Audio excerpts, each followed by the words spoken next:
Ağacan. Sigim var da hadi koyarsın mı diye.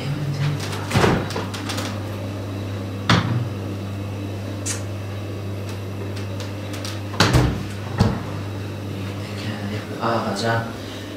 Ağacan. Ay Ağacan.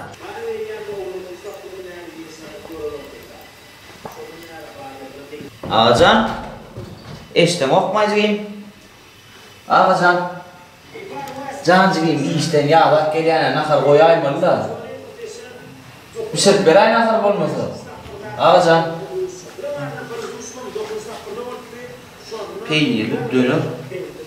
Cancığım normal oyman öldür koyayım kendine dönüyorum. Geliyence ben ağaç ölüyorum mu geliyence. Peynirli dönür. Tuğlu mu? Peynirli döner. Ancağına deli 62, 39, 84. Ah. 62,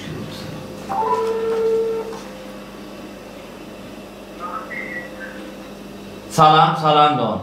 Neme? Lavaş gerekti bana. Var mı lavaşınız? Peynirli lavaş, o. Tağımlı olsa katı oluyor. Sereden Olimpiyski şeharça neçe vaqtda eltip beriyorsunuz? 2 tane lavaş gerekti mi? Neçe min?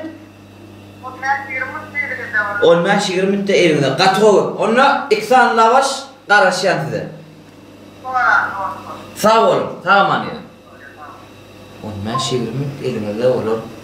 Peynirli lavaş.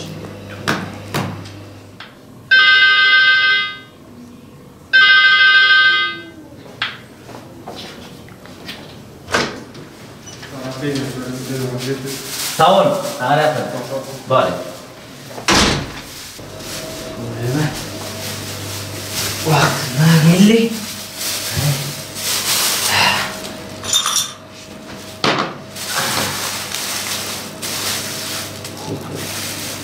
Peynirli lavaş.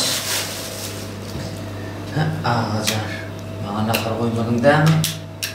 Ben içime deret seni.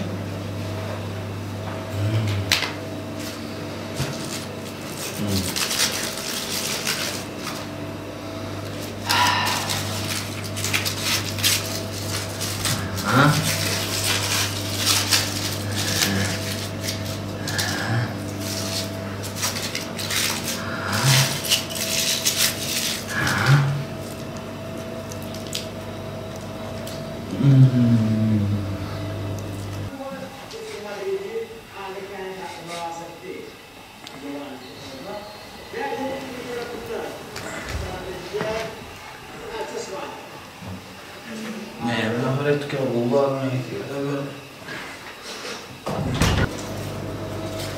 gidiyorlar ama.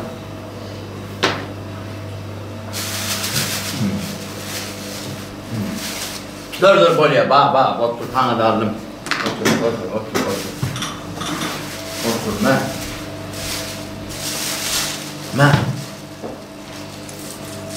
Sen biliyorsun aniden ne yapayım dedin ha? Ola. Ben ne yapayım öldüm bir şey yapayım kaydı etme. Buraya kadar 43 lira bir şey yapayım. Ola. Sen? Ben şunu icat veren var. Ömer iyi şey gitmeli o iyiden getiriyor nedir abi?